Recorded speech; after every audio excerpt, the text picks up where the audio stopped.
Quiero hoy compartir una palabra que Dios ha puesto en mi corazón y quiero que usted vaya, por favor, en Juan capítulo 10, verso 27. Y quiero que diga conmigo: Señor, dame una palabra que habla mi vida y transforme mi vida. Dispongo mi mente y mi corazón para recibir la instrucción del cielo. En el nombre de Cristo Jesús. Amén y amén. Juan capítulo 10, verso 27, leemos la palabra en nombre del Padre, del Hijo y en el poder de su Espíritu Santo. Y la iglesia dice: amén. Dice la palabra: mis ovejas oyen mi voz, yo las conozco y ellas me siguen. El tema que quiero compartir en esta hora se llama ¿cómo oír la voz de Dios? Pero cuando leemos este versículo y lo estudiamos y lo leemos en varias versiones, me llama la atención porque aquí está diciendo: mis ovejas oyen mi voz. Y a nosotros nos da como seguridad, como hijos del Señor, para poder entender que hay un propósito divino y estamos destinados a la salvación por creer en Él. Pero en este versículo yo logro ver 4 condiciones que podemos analizar, porque aquí Juan está hablando, dice mis ovejas. Y aquí la pregunta es: ¿nosotros somos ovejas de Dios? ¿Somos discípulos del Señor? Dice: oyen mi voz. Aquí la pregunta es: ¿estás oyendo la voz de Jesús? Dice: yo las conozco. Tu nombre es conocido en el cielo y temido en el infierno. Y dice: y ellas me siguen. ¿Estamos obedeciendo la palabra del Señor? Entonces, cuando analizamos estas 4 condiciones de este versículo, quiero detenerme en la segunda parte cuando dice oyen mi voz. Y la pregunta acá es: ¿por qué las personas no oyen la voz de Dios? ¿O por qué la palabra que se predica ellos no la toman y no da fruto en sus vidas? Y para entender eso hemos estudiado la parábola del sembrador, cuando usted entiende de que hay 4 tipos de personajes, los cuales el mismo mensaje se les predica, la misma enseñanza se les comparte, pero solamente una persona recibe la palabra, y es una tierra fértil que da fruto. Y uno se pregunta: ¿por qué las otras personas no recibieron la palabra? ¿Y por qué no la entendieron? Y aquí tenemos que analizar lo que nosotros podemos entender es que el corazón, cómo está para cuando la palabra es predicada. Porque la palabra no se recibe es por la dureza del corazón. Por eso la palabra dice: he aquí que coloco un espíritu nuevo, coloco un corazón nuevo. Y por eso nosotros debemos saber que como está nuestro corazón, eso también puede ayudar o afectar para que la palabra pueda ser recibida. Por eso nosotros debemos saber que en esta parábola enfocamos 3 razones rápidamente del por qué la palabra no está dando fruto en la persona. Y una de ellas es que el diablo les quita la palabra de su corazón para que ellos no crean.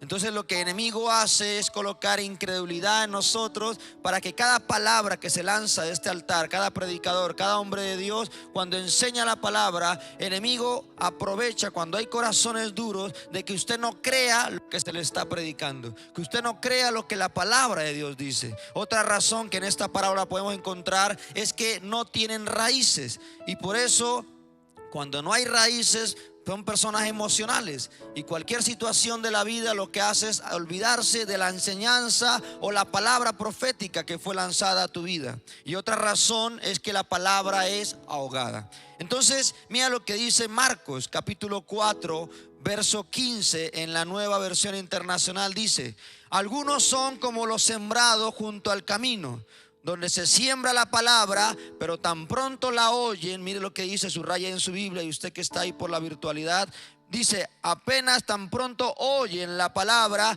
viene Satanás, dice la palabra, y la quita la palabra sembrada en ellos. O sea que el enemigo está esperando que cuando hay corazones duros, él está ahí esperando de poder quitar esa palabra que está siendo predicada.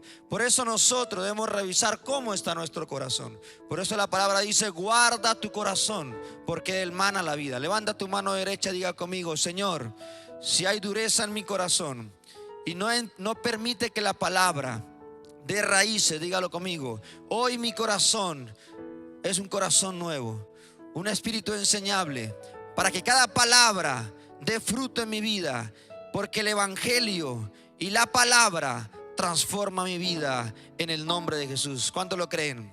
¿Cuánto lo creen? Segunda de Corintios capítulo 4 verso 4 dice la palabra: y el Dios de este mundo ha cegado la mente de estos incrédulos, para que no vean la luz del glorioso evangelio de Cristo, el cual es la imagen de Dios. Lo que el enemigo hace cuando hay corazones duros es distorsionar la palabra, o es hacer creer mentiras al pueblo de Dios, que Dios bendice más a uno que a otros, o que las cosas de Dios son aburridas, o que en la iglesia nos prohíben todo. Entonces el enemigo siempre está tratando de distorsionar. Por eso usted tiene que revisar cómo está su corazón, porque aquí el problema no es el que enseña o el emisor, sino el receptor, el que está oyendo la palabra. Cómo está su corazón, cómo está su vida, cómo está su crecimiento espiritual. Y no es garantía de que lleves muchos años en la iglesia. Aquí lo que tenemos que ver es por qué la palabra que se predica, nosotros no podemos ser transformados por ella, o no hay crecimiento, y lo que hay es frialdad espiritual. Ahora, el enemigo es experto en confundir, en engañar, pero nosotros, escuche bien, creemos que la palabra de Dios es poderosa. Entonces, al ver este versículo que Juan está enseñando, yo pude extraer 4 características del por qué el enemigo roba la palabra en el creyente, por qué el enemigo roba la palabra en las personas y por qué no da fruto. Y la primera característica es corazones duros. Hebreos capítulo 4 verso 7 dice la palabra: por eso Dios volvió a fijar un día, que es hoy, cuando mucho después declaró por medio de David lo que yo había mencionado. Si ustedes, escuchen bien lo que dice la palabra, oyen hoy su voz, no endurezcan su corazón. Una de las características de por qué el enemigo roba la palabra es por corazones duros. Ahora, cuando hablamos de corazones duros, hay muchos aspectos que hay que revisar, y una de ellas es que han sido personas maltratadas, heridas en su vida pasada, en su niñez, y solamente ellos piensan todo lo malo. Su lenguaje es negativo, es amargado. Y aquí el problema es que las personas no han permitido que Dios obre en su corazón, cicatrice esas heridas, que puedan quebrantarse en la presencia de Dios para que el corazón esté sano. Recuerda que una persona herida lastima, pero una persona que está sana en el Señor puede sanar a otros. Por eso la palabra dice: de modo que si alguno está en Cristo Jesús, nueva criatura es. ¿Cuántos somos nuevos aquí? Diga conmigo: mi corazón es nuevo. Cuando tu corazón es nuevo, amada iglesia, usted puede ser usado, instrumento muy útil en el Señor para usar a otros y bendecirlos. Pero el corazón, cuando está herido, lo que hace es amargarse, frustrarse, y son mecanismos de defensa que todo lo tomas personal. Pero aquí lo que está diciendo la palabra es que cuando hay corazones duros es porque tampoco hemos perdonado, porque no hemos permitido que Dios obre en nuestro corazón. O también podemos ver que nuestra mente no ha sido renovada, y la mente debe ser la mente de Jesucristo. Entonces aquí debemos romper esos recuerdos del pasado. La Biblia dice: no traigas a memoria las cosas del pasado. Por eso nosotros somos lavados y limpiados por la sangre de Cristo. Pero el enemigo está viendo qué corazones duros hay para que la palabra sea robada de nuestra vida.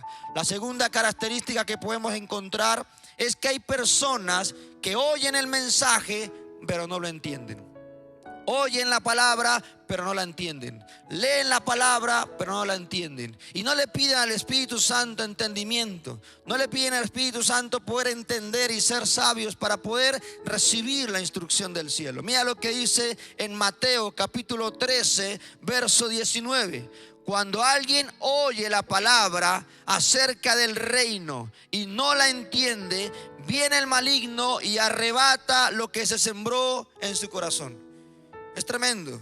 Y esta es la semilla sembrada junto al camino.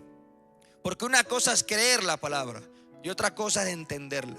Y cuando no la entiendes es porque no hay un hábito en ti, una disciplina de poder estudiar, y tu devocional personal de tener ese estudio diario de la palabra. La palabra es una carta abierta que si nosotros no la leemos todos los días podemos empezar a endurecer el corazón.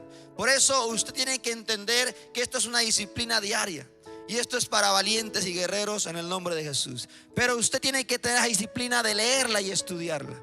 Ahora, El problema es que las personas, nuestra cultura no le gusta leer, no le gusta estudiar. Entonces aquí tenemos que ver qué hemos aprendido.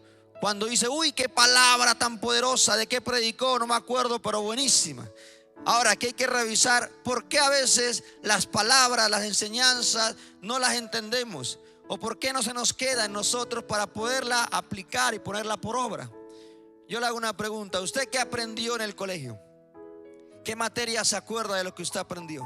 ¿Qué materia usted se acuerda de la universidad de lo que usted aprendió? ¿O qué mensaje usted dice, nunca me olvido de ese mensaje de nuestro pastor y misionero? Nunca me olvido ese mensaje de nuestro pastor Pedro. Hay mensajes que marcan, hay mensajes que usted no se puede olvidar y usted tiene que recordar. Y lo mismo cuando nuestro pastor nos hace énfasis en la palabra profética de cada año. Pero el problema es que no repasamos, no estudiamos, entonces la palabra se puede olvidar. Y nosotros tenemos que revisar si estamos aprendiendo o no. Porque yo trabajo con jóvenes también. Y algo que me preocupa es ver los resultados del IFEX. Y claro, cuando ellos piden oración para poder entrar a las universidades públicas, las universidades públicas piden muchos buenos resultados en el IFEX. No es tan fácil ingresar a una universidad pública. A una privada sí. Pero cuando van a revisar las pruebas IFEX, ¿qué se dan cuenta? Que lo que él quiere estudiar, una ingeniería por ejemplo, van a ver que las materias que hace para poder entrar a esa carrera son números. Y si no le fue bien en esas materias, pues es muy difícil entrar. Entonces tienen que entrar como segunda opción. Y ahora, cuando entran como segunda opción, tienen que ver qué otras carreras hay para después homologarla o poder trasladarse a la carrera que la persona quiere estudiar.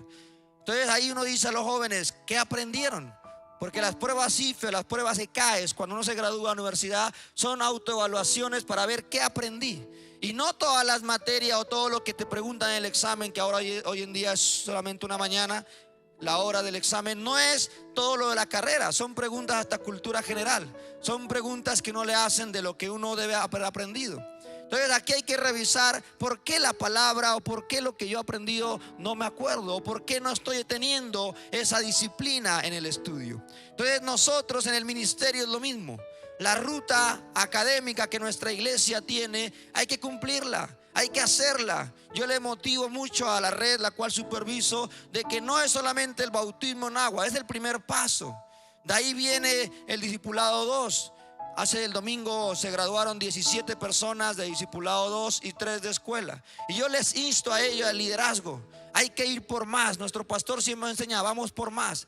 Y no podemos quedarnos ahí. Hay que seguir, tener esa hambre, esa pasión por aprender más la palabra del Señor, por estudiar. Y la iglesia tiene toda la herramienta, el plan Felipe. Y usted que está en la virtualidad también, le motivo a que lo haga. El estudio es importante, porque aquí no se trata de mover emociones. Aquí no se trata de predicar lo que la gente quiere escuchar. Aquí se trata de lo que la palabra de Dios habla. Y por eso hay que dedicarle tiempo al estudio. Hay que dedicarle tiempo a la palabra, porque no es lo mismo a que tú escuches, a que tú mismo leas la Biblia. Por eso la palabra dice, pero seamos hacedores de la palabra y no tan solamente oidores. Por eso es importante en esta mañana que usted logre entender qué ha aprendido durante todo este tiempo que lleva en el ministerio, qué ha puesto en práctica. A mí me gusta, por ejemplo, dar clases de escuela de liderazgo, porque soy más yo el que aprendo. Como maestro, al hacerlo, recuerdo temas, recuerdo cosas y vuelvo a seguir aprendiendo.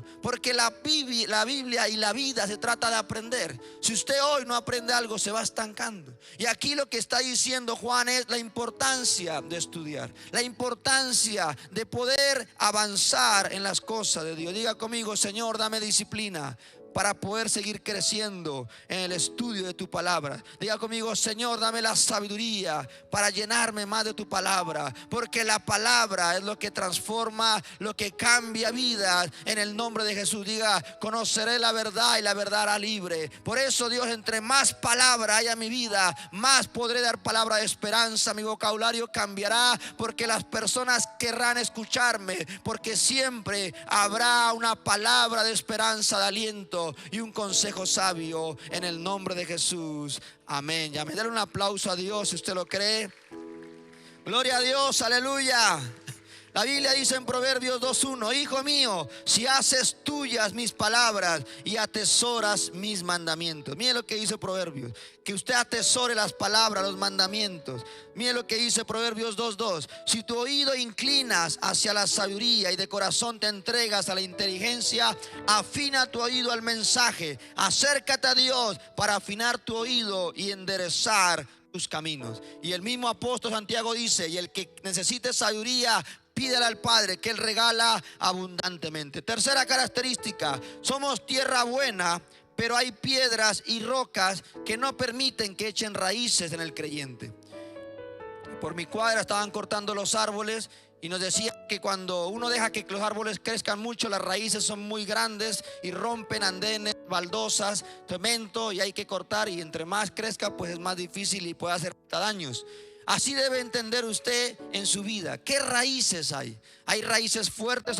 ¿Sobre qué está usted fundamentado? Mire lo que dice en Marcos 4, 16 y 17. Otros son como los sembrados en terreno pedregoso. Cuando oyen la palabra, enseguida reciben alegría, pero como no tienen raíz, dura poco tiempo. Cuando surgen problemas, mire esto, o persecuciones a causa de la palabra, enseguida se apartan de ella. Hay personas que dicen: wow, qué poderosa palabra, con alegría, con gozo, júbilo, pero vienen situaciones en su vida y hace que usted se olvide y no eche raíz lo que usted estaba escuchando el mensaje. Ahora, cuando yo me enfoco en rocas o piedras, son pecados ocultos, cosas que debemos sacar, y debemos saber que la gente necesita comprometerse. La gente debe entender consagración, santidad, debe ser radical y entender que la palabra es la que va haciendo efecto en nosotros. El salmista en el capítulo 66 verso 18 dice: si en mi corazón hubiere yo abrigado maldad, el Señor no me habría escuchado. En otras palabras, lo que el salmista está diciendo: si Dios no te oye, menos te va a hablar. Por eso debemos tener cuidado en cosas ocultas, para que no estorbe esas rocas, piedras, para que la palabra eche raíces en nosotros. Otra cosa que a veces podemos ver, que las personas tienden a enfriarse o se convierten en cristianos tibios. Apocalipsis capítulo 3 verso 16 dice: por tanto, como no eres ni frío ni caliente, sino tibio, estoy por vomitarte. Es fuerte esta expresión. Lo que está diciendo acá es que no podemos causarle náuseas a Dios cuando hay rocas o cosas que están impidiendo el crecimiento en la parte espiritual. Y la última característica: ahogados. ¿Por qué enemigo roba la palabra en las personas? Es porque la ahoga. Mira lo que dice en Marcos 4, 18 y 19. Otros son como los sembrados entre espinos. Oyen la palabra, pero, cuando la Biblia dice un pero, ¿qué es lo que ahoga? El mismo versículo lo está diciendo. ¿Qué ahoga la palabra en nuestras vidas? Las preocupaciones. Pero las preocupaciones de esta vida. ¿Qué te preocupa a ti? ¿Sabe que uno cuando se preocupa demasiado entristece al Espíritu Santo? ¿Qué nos preocupa? Y tenemos que tener cuidado, porque las preocupaciones hacen que se ahogue la palabra. Y uno tiene que aprender a descansar en Dios. Dios suplirá todo en el nombre de Jesús. ¿Cuántos dicen amén? Por eso Filipenses 4, 6, 7 tiene una promesa de bendición para ti. No se inquieten por nada, más bien en toda ocasión, con oración y ruego, presenten sus peticiones a Dios. Denle gracias, y la paz de Dios, que sobrepasa todo entendimiento, cuidará tus corazones y tus pensamientos en Cristo Jesús. Diga conmigo: se van las preocupaciones y descanso en Dios y en su palabra, en el nombre de Jesús. Que también ahoga la palabra, en el mismo versículo lo dice: el engaño de las riquezas. Hay personas que no entienden que la riqueza es atractiva, pero a veces las personas, por el trabajo, por las cosas que hacer, por el dinero, se alejan de Dios. Hay personas que vienen a buscar un trabajo, Dios les da un trabajo en la iglesia y no vuelven. Empiezan a estar tan ocupados en sus cosas que las cosas atractivas que empiezan a gustarte te aleja del propósito que Dios tiene contigo. Y también ahoga la palabra, en el mismo versículo dice: y otros malos deseos, hasta ahogar la palabra. Usted no puede tener otros deseos que no sea bajo la voluntad de Dios. Que usted pueda hacer la voluntad del Señor en el nombre de Jesús. No permita que nada ahogue la palabra en su vida. Quiero que levante sus manos, cierre sus ojos y haga esta oración conmigo para terminar. Repita conmigo: Señor Jesús. Vamos, dígalo con fuerza: Señor Jesús. Y usted que está en la virtualidad también repita conmigo: he oído tu palabra, pero hoy quiero oír nuevamente a Jesús. Hoy elimino las preocupaciones de mi vida en el nombre de Jesús. Vanidades, deseo por otras cosas que no sean tu voluntad. Dígalo. Señor, quita de mí todo corazón duro que no deja recibir con claridad la palabra de Dios. Perdono a toda persona que me haya hecho daño, para que la palabra eche raíz en mi vida y no sea ahogada en el nombre de Jesús. Señor, permite que la palabra cambie y transforme mi vida desde ahora y para siempre. Diga conmigo: Señor, se va la dureza del corazón. Escucharé la palabra y la entenderé. La palabra dará raíces en mi vida y nada ahogará la palabra, porque yo entiendo que la palabra transforma y cambia vidas. En el nombre de Jesús. Gracias, Señor. Toda la gloria y la honra es para ti en Cristo Jesús. Amén.